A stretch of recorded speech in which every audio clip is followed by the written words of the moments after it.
Hello viewers, welcome back to my channel SK tutorial academy. मैं हूं आपकी mentor सारा। और जो टॉपिक आज हम डिस्कस करने वाले हैं वो है हीमोस्टेसिस के डिसऑर्डर्स। हीमोस्टेसिस का मैकेनिज़्म तो हम ऑलरेडी डिस्कस कर चुके हैं। अगर आप लोगों ने नहीं देखा है तो वो मेरे चैनल पर चेकआउट कर लेगा, लिंक डिस्क्रिप्शन में चेक कर लेगा, या फिर मैं यहाँ पे आई बटन पर प्रेस करके भी आप लोग देख सकते हैं। चलिए हीमोस्टेसिस के डिसऑर्डर स्टार्ट करते हैं। डिसऑर्डर में क्या होता है, कोई भी आपको इंजरी हुई या कोई भी कट लगा तो फिर आपका ब्लड थोड़े टाइम बाद क्लॉट होना स्टार्ट हो जाता है। लेकिन अगर कोई भी डिसऑर्डर है जो आज हम डिस्कस करने वाले हैं, इनमें से कोई भी आपको डिसऑर्डर हुआ तो उसको हम कहते हैं disorders of haemostasis.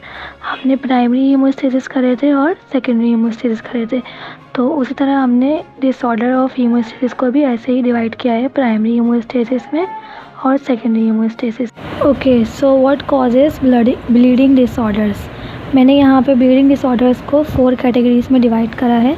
Number 1 vessel defects, number 2 platelet disorders, number 3 factor deficiencies, और नंबर 4 पे मैंने अदर डिसऑर्डर्स रखे हैं, वो हम डिस्कस करेंगे।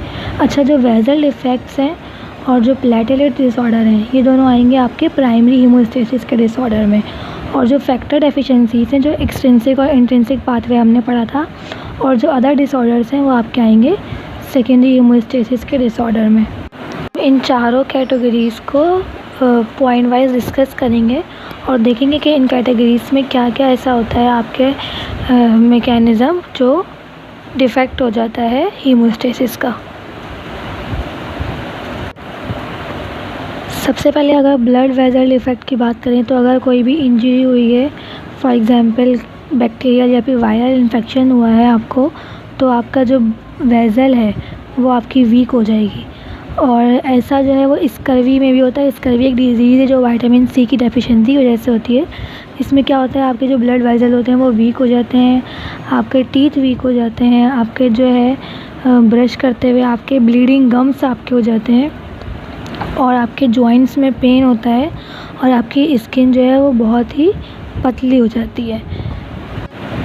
इन सभी रीज़न की वजह से ब्लड वेजल डिफेक्ट हो सकती है, और इसकी वजह से आपके हीमोस्टेसिस प्रोसेस में जो है वो डिफेक्ट आ सकता है।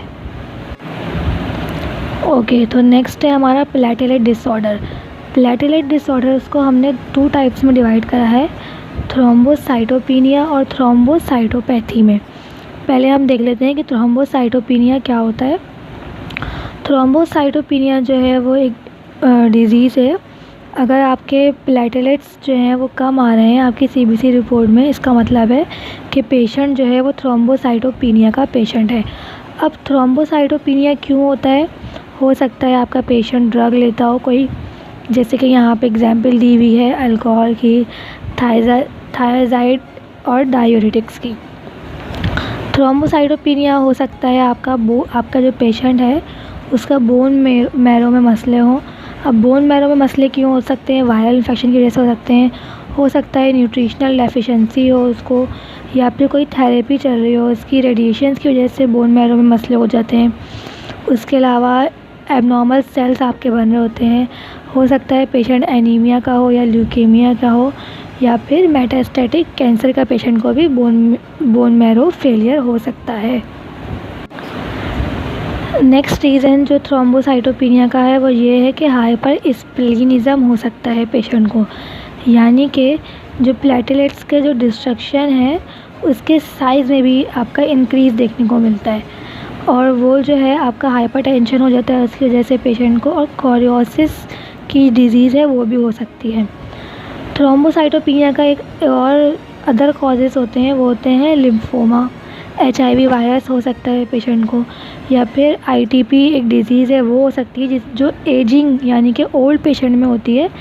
ITP का नाम होता है आइडियोपैथिक थ्रोम्बोसाइटोपेनिक परप्यूरा। नेक्स्ट चलते हैं हम थ्रोम्बोसाइटोपैथी की तरफ। थ्रोम्बोसाइटोपैथी जो है वो एबनॉर्मल प्लेटलेट्स फंक्शन को कहते हैं। दैट मीन्स के आपका जो प्लेटलेट्स के फंक्शन है वो एबनॉर्मल तौर पे काम करने लगते हैं। और थ्रोम्बोसाइटोपैथी क्यों हो सकती है, हो सकता है आपके पेशेंट को यूरीमिया हो। अब यूरीमिया क्या है, यूरेमिया जो है वो एक टॉक्सिन है जो आपके ब्लड में जो है वो प्रेजेंट हो सकता है। अगर आपका किडनी जो है वो फ़िल्टरेशन जो है वो स्टॉप कर दे और किडनी सही प्रॉपर फ़िल्टर नहीं कर रही है अगर आपकी बॉडी में, तो यूरेमिया कॉज हो सकता है। नेक्स्ट जो रीज़न है थ्रोम्बोसाइटोपैथी का वो है इनहेरिटेड डिसऑर्डर्स। उसके अलावा माइलो प्रोलिफरेटिव डिसऑर्डर भी हो सकते हैं, या फिर हो सकता है आपका पेशेंट जो है वो ड्रग लेता हो, फॉर एग्जांपल एस्पिरिन या फिर NSAIDs।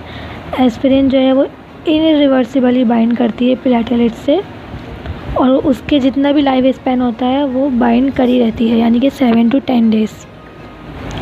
NSAID जो ड्रग है वो रिवर्सिबली बाइंड कर जाती है प्लेटलेट्स से।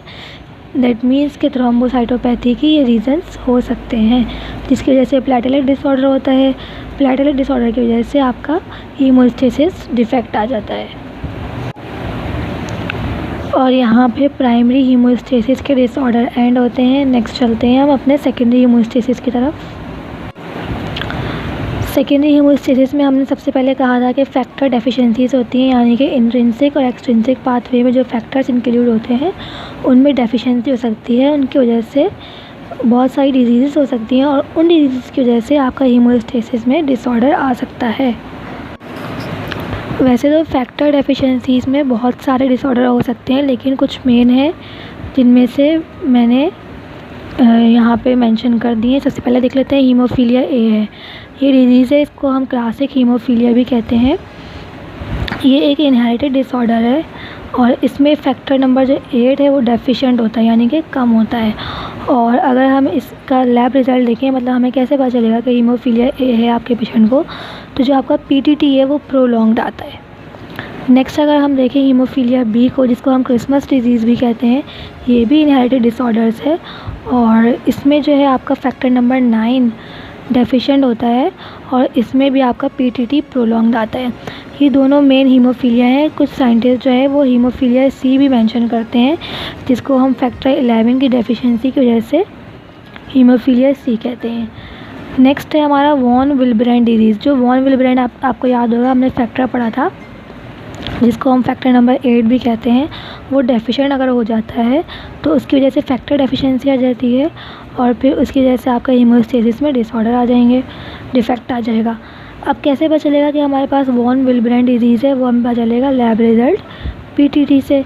अगर आपका ब्लीडिंग टाइम यानी कि BT और PTT रिज़ल्ट प्रोलॉन्ग्ड आ रहा है, दैट मीन्स कि वॉन विल्ब्रेंड डिजीज़ है और ये भी एक इनहेरिटेड डिजीज़ है जो कि आपके पेशेंट में हो सकती है बाय बर्थ।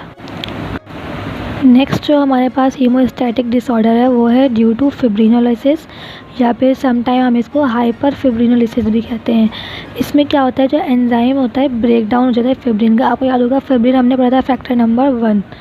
तो इसमें क्या होता है, फिब्रिनोजेन जो है वो फिब्रिन में कन्वर्ट होता है और एक ब्लड क्लॉट बना लेता है। तो उस ब्लड क्लॉट को हम क्या कहते थे, हम उसको हीमोस्टैसिस का नाम दे देते थे।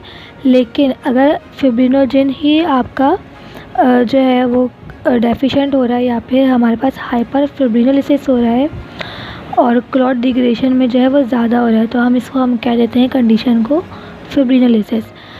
आपको पता कैसे चलेगा कि आपके पेशेंट को फिब्रिनोलिसिस है? तो हम इसमें PTT और APTT जो है वो हमारा लैब रिज़ल्ट में हाई आता है, जबकि प्लेटलेट्स जो काउंट है वो नॉर्मल आ रहे होते हैं। नेक्स्ट हमने जो फैक्टर यहाँ पे देखना है वो है ग्लेन्समैन्स थ्रोम्बोस्थीनिया। दैट मीन्स इसमें क्या होता है कि जो आपके प्लेटलेट्स होते हैं वो एबनॉर्मल होते हैं और ये बहुत ही रेयर कंडीशन में होता है, बहुत कम होता है ऐसा। और आपके जो प्लेटलेट्स होते हैं वो डिफेक्टिव होते हैं या फिर उनका लेवल जो होता है वो बहुत कम होता है और ग्लाइकोप्रोटीन का लेवल भी इसमें कम होता है, जो कि एज अ रिसेप्टर काम करते हैं फिब्रिनोजिन के। ठीक है, फिब्रिनोजिन का रिसेप्टर यहाँ पे अगर कम होगा, यानी कि फिब्रिनोजिन जो है वो कन्वर्ट ही नहीं होगा फिब्रिन में और क्लॉट ही नहीं बनाएगा, तो फिर हमारा हीमोस्टेसिस का प्रोसेस कैसे कंप्लीट होगा? तो इस वजह से फिब्रिनोजिन जो ब्रिजिंग होती है वो प्लेटलेट्स की वो नहीं हो पाती और ब्लीडिंग टाइम जो है वो आपका ज़्यादा आने लगता है इसमें। अब पेशेंट का कैसे पता चलेगा हमें कि इसको ग्लेन्समैन्स थ्रोम्बोस्थीनिया है? उसका जो ब्लीडिंग टाइम है यानी कि जो BT टेस्ट है वो टाइम लेगा, उसका प्रोलॉन्ग्ड हो जाएगा। अदर डिजीज़ को मैंने अदर डिसऑर्डर्स को 4 कैटेगरीज में डिवाइड कर दिया। Number 1 oral anticoagulants, number 2 liver diseases, number 3 malabsorption and number 4 पे ब्रॉड स्पेक्ट्रम एंटीबायोटिक्स। इनको लाइन वाइज डिस्कस करते हैं। ओरल एंटीकोगुलेंट्स मीन्स अगर किसी भी पेशेंट के जो है वो ओरली एंटीकोगुलेंट ले लिया है, जैसे कि क्यूमेरिन या फिर हेपेरिन हमारे एंटीकोगुलेंट्स है, तो जाहिर सी बात है वो कोगुलेंट्स जो है वो वर्क कैसे करेंगे।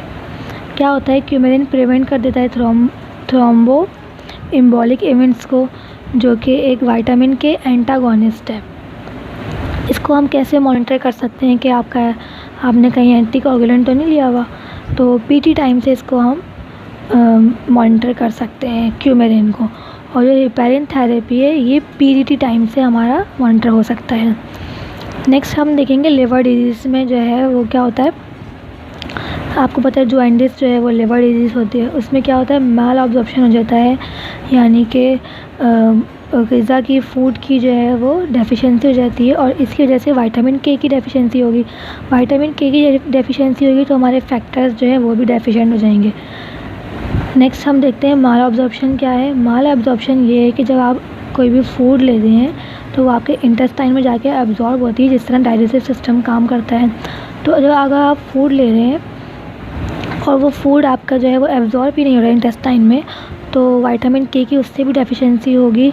और विटामिन के की डेफिशिएंसी होगी, एब्जॉर्प्शन नहीं होगी विटामिन के की, तो जितने भी हमारे फैक्टर्स हैं कोagulation फैक्टर्स में जो हेल्प करते हैं, जैसे कि फैक्टर नंबर 2 है, फैक्टर नंबर 7, 9 और 10 है, वो नहीं बन पाएंगे। जब हमारे फैक्टर्स नहीं बनेंगे तो कोagulation हमारी स्टार्ट ही नहीं हो पाएगी। इस तरह हमारा ब्लीडिंग टाइम जो है वो एक्सीड करेगा और ब्लीडिंग जो है वो प्रोलॉन्ग्ड हो जाएगी। नेक्स्ट और लास्ट है हमारा broad spectrum antibiotics. For example कि आपका पेशेंट जो है वो बहुत सारे एंटीबायोटिक्स ले रहा है, तो जो हमारी बॉडी का जो फ्लोरा होता है, जो नेचुरल फ्लोरा होता है, उसमें डिफेक्शन आना शुरू हो जाते हैं और वो नेचुरल फ्लोरा से हट के जब हम एंटीबायोटिक्स पा जाते हैं तो उसमें भी विटामिन के जो है वो प्रोडक्शन में डेफिशिएंसी आ जाती है। विटामिन के हमें नेसेसरी है के फैक्टर प्रोडक्शन में। फैक्टर नंबर 2, फैक्टर नंबर 7, 9 और 10 जो है कोagulation फैक्टर्स वो प्रोड्यूस होते हैं लिवर से, और लिवर जो बनाता है विटामिन के, इसलिए प्रोड्यूस होते हैं लिवर से। जब विटामिन के ही नहीं हमारे पास लिवर बना रहा तो फैक्टर कैसे बनाएगा। इस तरह हमारा ब्लीडिंग टाइम जो है वो ज़्यादा हो जाता है। और यहीं पे हम एंड करते हैं। ब्लीडिंग डिसऑर्डर्स हमने यहाँ कंप्लीट कर लिए। इनमें से कुछ हैं ब्लीडिंग डिसऑर्डर्स जिनको हमें डिटेल में डिस्कस करना चाहिए और वो हम करेंगे भी, लेकिन एक तरह से ओवरव्यू जो है वो हमारा हो गया है कि हीमोस्टेसिस के क्या क्या डिफेक्ट्स हो सकते हैं, किस वजह से हो सकते हैं, वो सब हमने इस टॉपिक में डिस्कस कर लिया है। अगर वीडियो पसंद आई हो तो लाइक कर दिएगा, सब्सक्राइब कर दिएगा और don't forget to give a thumbs up. Till then goodbye, see you, अल्लाह हाफिज़।